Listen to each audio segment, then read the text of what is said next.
안녕하세요. 속풀이 짬뽕 알뜰 세트입니다. 유행어의 역사는 정말 깊고도 넓을 텐데요. 저는 방가방가, 하이루 등의 유행어를 썼던 기억도 납니다.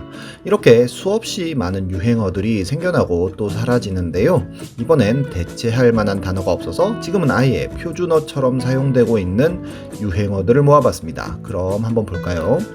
첫 번째는 창렬하다입니다. 창렬하다는 가격에 비해 부실한 내용을 보여주는 모든 곳에 쓰이는 단어인데요. 충무김밥이나 롯데리아 같은 음식에서부터 엄복동 같은 영화까지 내가 이 돈을 냈는데 이거밖에 안 나와 싶은 모든 상품에 쓰이고 있습니다. 창렬하다는 당연히 가수 김창렬로부터 나온 단어인데요. 약 10년 전쯤 한 네티즌이 4,900원짜리 김창렬의 포장마차 신림동 순대볶음의 사진을 올리면서 역사가 시작됩니다. 진짜 어디서 버린 듯한 순대, 대충 볶은 듯한 비주얼은 어마어마한 충격을 주었고 사람들은 여기에서부터 창렬한 음식이라는 댓글을 달기 시작하는데요. 곱창구이 역시도 곱창이 없이 당면과 양배추 쪼가리만 있는 모습을 보여주었고 족발과 편육 역시도 장례식장 가면 주는 양보다 적게 나오기도 했으며 닭강정은 진짜 음스 같은 비주얼을 자랑하기도 했습니다. 활용 점정으로 닭도리탕이 어마어마한 파장을 불러일으키면서 김창렬의 포장마차는 그냥 쓰레기 음식이라는 이미지가 굳어집니다. 같은 시기에 나온 GS25 김혜자 도시락은 가격 대비 굉장히 충실한 구성품으로 김창렬과 대비가 되어서 갓혜자, 마더헬에사 같은 유행어를 만들기도 했는데 이때부터 가성비가 떨어지는 제품은 창렬하다, 가성비가 좋은 제품은 혜자스럽다라는 말을 막 갖다 붙이기 시작했습니다. 창렬이라는 단어 자체가 가지고 있는 어감이 뭔가 딱 맞아떨어지면서 대체 불가능한 영역까지 들어가 버렸는데요. 이후로 질소 과자 논란이 터지면서 대창렬 시대를 열기도 했습니다. 이후로 신문이나 뉴스 등에서도 창렬이라는 단어를 사용하며 거의 준 표준어가 되어버리는데요. 아예 창렬 도시락과 해자 도시락을 심층 분석하는 기사까지 나옵니다. 한 네티즌은 가격을 과자의 무게로 나눈 창렬 밀도라는 것까지 내놓았는데 16이 넘어가면 가성비가 떨어지는 음식이라고 하여 눈에 띈 애가 창렬 밀도 4로 가장 가성비가 높고 초코비는 창렬 밀도 125로 가장 창렬한 음식으로 소개를 하기도 했습니다. 본인이 어떻게 할 수 없는 수준으로 창렬이라는 단어가 널리 쓰이자 2015년 김창렬은 해당 업체의 제품의 적은 양 때문에 이미지가 실추되었다는 내용으로 소송을 걸어버리기까지 하지만 패소합니다.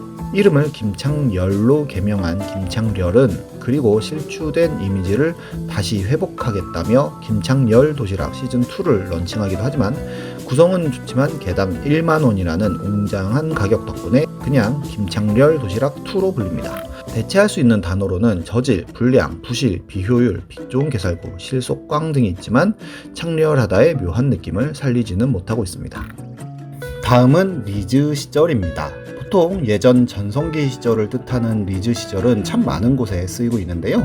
박지성이 맨유에서 뛰던 시절 포지션 경쟁자였던 앨런 스미스가 부진하자 축구의 사람들이 앨런 스미스는 리즈 유나이티드 FC에 있었을 땐 정말 잘했었는데 맨유 와서는 포텐이 터지지 않는다며 리즈 시절이 좋았다는 말을 쓰면서 시작됩니다. 우리나라 해외 축구 시청이 박지성 이전과 이후로 나뉠 정도로 박지성이 맨유에서 뛰기 전만 해도 해축을 보던 사람은 거의 없었는데요. 박지성 때문에 해축 뉴비들이 많이 들어오자 뉴비들 앞에서 아는 척하기 위해 올드 유저들이 앨런 스미스가 리즈 시절에는 잘했었다는 이야기를 자주 했었고, 그러자 또 사람들은 아는 척하는 올드 유저들을 조롱하기 위해 호나우두 리즈 시절, 마이클 조던 리즈 시절 등 상관없는 사람들을 리즈와 갖다 붙이면서 광범위하게 퍼집니다. 리즈 유나이티드는 돈 생각 안 하고 선수 영입하다가 재정이 파탄난 팀이기도 한데요.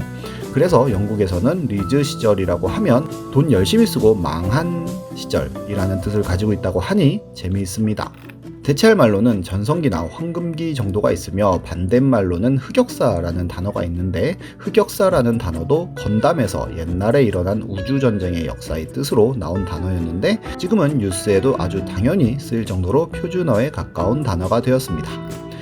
다음은 작업하다입니다. 작업은 흔히 남성이 여성에게 추근덕대거나 관심을 표현하면서 가까워지려고 할 때 쓰는 단어인데요. 시트콤 새 친구에서 카사노바로 나오는 윤다훈이 마음에 드는 여자를 꼬실 때마다 지금 작업 들어간다 라는 말을 사용하면서 시작된 단어입니다.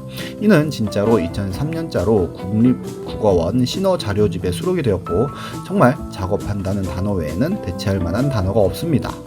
1도 모르겠다는 단어도 있습니다. 이는 헨리가 진짜 사나이에서 퀴즈를 맞추며 뭐라고 했는지 1도 모르겠습니다를 쓴 것이 시초이며 1도 모르겠다고 하는 사람들이 조금씩 늘어나더니 이제는 1도 없다, 1도 안 했다 등으로 변형해서 쓰는 등 하나도 모르겠다라고 표현하면 오히려 약한 느낌을 주고 1도가 더 많이 쓰이는 단어가 되었습니다. 고인물이라는 단어도 있는데요. 알다시피 게임은 물론이고 한 분야에서 거의 끝판왕급의 실력을 가진 사람을 고인물이라고 부르고 있는데 마비노기 영웅전의 한재호 팀장이 신규 유저의 유입이 없으면 고인물처럼 된다고 말한 것이 시초입니다. 이 말은 처음엔 망영전 유저들만 쓰고 있다가 점점 올드비들을 조롱하기 위한 단어로 쓰이기 시작했고 고인물을 넘어서 썩은 물, 석유까지도 범위가 넓게 쓰이는 단어가 되었으며 지금은 뉴스 등에 아주 광범위하게 쓰이는 단어가 되어버렸습니다. 야민정음 같은 건 절대로 오래 안 갈 거라고 생각했었는데 띵작이나 댕댕이 같은 건 어느새 저도 모르게 쓰고 있는 것을 보면 정말 언어의 세계는 묘하고 재미있네요. 지금까지 속풀이 짬뽕 알뜰 세트였습니다.